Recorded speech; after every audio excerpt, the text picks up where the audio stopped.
Good day! Game schedule sa semifinal sa PBL AFC 2026 ating ibibigay. Saan ang venue, saan mapapanood, anong oras ang game. Syempre PBL standings ating ibibigay. Sino o anong team ang pasok na sa semis at mga laglag. Ibibigay din natin ang game result kahapon sa final play-in tournament. Sino-sino ang POG at bigyan natin ng review ang mga naging laban. Kung paano ba nanalo ang mga teams, kahinaan at kalakasan ng teams na ipinakita nila kahapon. At syempre pag-uusapan din natin ang format ng game ngayon sa semifinals hanggang finals. At syempre other valuable updates, kaya tapusin nyo ang video para wala kayong makaligtaan ng mga latest. Kaya before that guys, please nakikiusap ako, huwag niyong kalimutan mag-like, comment, and subscribe and pa-hit the notification bell for more PBL UAAP valuable updates dito sa Pilipinas. Maraming salamat sa support, pa-like and share na rin. Road to 10k subscribers tayo. Syempre maraming salamat sa support and avail na kayo ng ating mga products sa baba. Creamline Choco Mocho t-shirt, sports shoes, sports bag at iba pa. Maraming salamat again. Gamitin ang aking link para sa discount. Ngayon unahin po muna natin ang naging game result ng laban kahapon sa play-in tournament at syempre susundin natin ng review ng game. Sa unang laban nga kahapon, nanalo nga ang Farm Fresh laban sa NX LED in 3 straight sets sa scores na 25-17, 25-20 at 25-19. Player of the game ay si Aloy Robbins Hardy na may 16 excellent sets at 5 points. Samantalang nanalo naman ang Creamline laban sa Akari Chargers in 4 sets sa mga scores na 25-23, 25-20, 16-25 at 25-16. Player of the game ay si Alaysa Valdez na may 20 points, 19 attacks, 19 excellent Ds at 8 excellent receptions. Dahil dyan, pasok na sa semifinals ang dalawang team, Criminal Cold Smashers at Farmfresh Foxes kasama ng Signal at PLDT. At ngayon, bigyan po muna natin ng review ang naging laban nga sa pagitan ng Farmfresh at NX LED. Grabe, talagang tinabaho ng Farmfresh para manalo sila sa NX LED Chameleon. At hindi nagpatumpik-tumpik pa dahil tinapos in 3 straight sets ang laban. Grabe, masasabi nga natin na sobrang lumakas ngayon ang Farm Fresh dahil nga sa mga recruit nila. At ating tignan nga ang stats kung gaano kagaling ang both teams ng mga players. Masasabi nga natin na unstoppable dito sa Farm Fresh. Itong si Tubo pa rin ang nangunguna sa pagbibigay ng scores na may 12 points. Muli na may 10 points. Grabe din si Galang, may 9 points. Unstoppable. 5 points sa may kay Turing at syempre ang setter nilang si Robbins Hardy na marunong din sa offense na may 5 points. Di din mawawala si Meneses na may ambag na 7 points, samantalang sa NX LED sayang. Ganun pa rin Van Sickle 13 points, syempre si MJ Phillips na may 11 points, samantalang si Myla Pablo 9 points, kaya syempre kinulang ang kanilang team para naman matalo itong ang kalaban nilang Farm Fresh Foxes. Consistent ang ginaling ngayon ng Farm Fresh. Ganun pa man, kahit nanalo ang Farm Fresh sa NX LED in 3 straight sets, hindi basta-basta binigay ng NX LED ang laban. Kaya syempre, congratulations Farm Fresh Foxes and good luck na lamang. Syempre sa standings nila, natalo nga ang NX LED, Farm Fresh 1 at syempre NX LED 0. Bawi na lamang next conference, NX LED Chameleon. Syempre, talaga namang dako naman tayo sa naging laban ng Farm Fresh at Akari Chargers.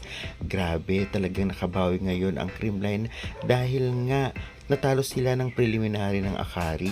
At tara, atin naman silipin ang stats nila. Unahin natin ang Creamline. Grabe, 20 big points kay Valdez sa loob ng 4 sets. Talagang bumalik ang kanyang lakas at galing. Hindi lamang sa opensa kahit sa depensa. Kaya syempre deserve niya maging POG. Samantalang hindi yan magaganap kung hindi naman sa tulong na Pons na may 13 points, si Carlos na may 10 points, syempre si Panagi na may 12 points, Negrito 6 at De Leon 6. Grabe, samantalang sa Akari sayang, Ivy Laxina pa rin ang nangunguna sa pagbibigay puntos, 13 points. Syempre si Suyud 11 at si Sharma 12. Grabe din si Soltones na may 7. At mukhang maganda nilaro ni Sed Domingo na may 11 points din.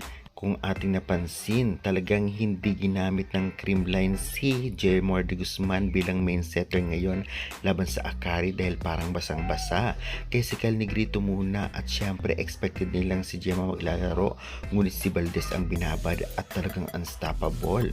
Maganda ang pinakitang pagbalasa ng coaching staff ng Creamline para hindi mabasa ang laro nila. Okay naman ang inilaro ng mga Akari players, ngunit sadyang kinulang at ginalingan talaga ng Creamline. May times pa nga na talagang sinugod pa nitong si Bernadette Pons itong si Seth Domingo at pinaamin na black touch ito. Grabe, nakakatuwa talaga kapag may ganyang sistema o may ganyang pangyayari. Dahil dito sa standing ay may 1 ang Creamline at 0 naman itong ngang Akari Chargers at pasok na sa semis ang Creamline at laglag ang Akari. Good luck na lamang next conference. At ngayon naman guys ay ibibigay natin ang game schedule na magaganap nga sa April 11, 2026. Ito ang pagsisimula ng semifinals sa PBL-AFC 2026.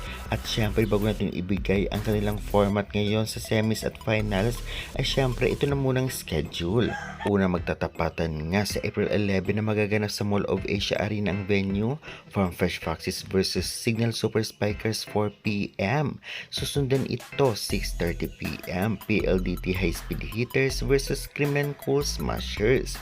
Syempre mapapanood po niyo ito sa One Sports Plus sa cable, Pilipinas Live at Signal application at meron din po sa pvl.ph live.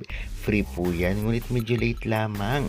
Kaya guys, ibigay na po natin ang lahat ng information. Ngayon naman syempre, ibibigay natin ang magiging format ngayon sa semis at finals. Well, ang magaganap nga sa semifinals ay single round robin kung saan maghaharap ang 4 na team.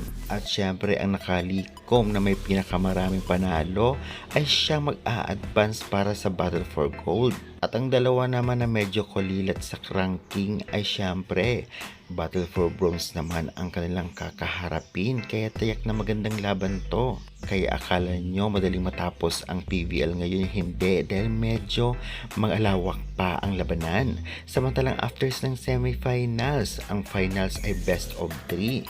Kaya naman paunahan na lamang magkaroon ng 2 panalo para naman sila ang mag-champion at makakuha ng bronze. At syempre ang matatalo ay laglag at ang matatalo naman sa Battle for Gold ay silver. Kaya naman medyo matagal-tagal pa ang ating samahan at pagbibigay ng updates. At syempre lagi ako mag-a-updates hindi lamang dito sa PVL, kahit ibang sa volleyball updates ay talagang aking ilalahad ang mga latest, lalong-lalo pa sa mga players o mga latest updates sa kanila. Kaya syempre, huwag niyong kalimutan mag-subscribe dito sa aking channel, hit ang notification bell para lagi kayong updated. At syempre guys, palike and share na rin. Kaya guys, overall, nagulat din ba kayo sa ginawang first 6 ni Coach Meneses at sa performance ni Valdez na alam naman natin na talagang parang bumalik siya sa kanyang dating form, at ang pagkapanalo nga ng Farm Fresh Foxes laban sa NX LED na malakas at first time nila sa semis. Grabe din yung pagsugod ni Pons dito kay Seth Domingo na pinapaamin ng black touch. At syempre, kamusta naman yung sa round robin semifinals at finals format? Pa-comment nga lang dyan sa baba ng ating mga latest at mga komento nyo, pa-subscribe na rin. Maraming salamat again!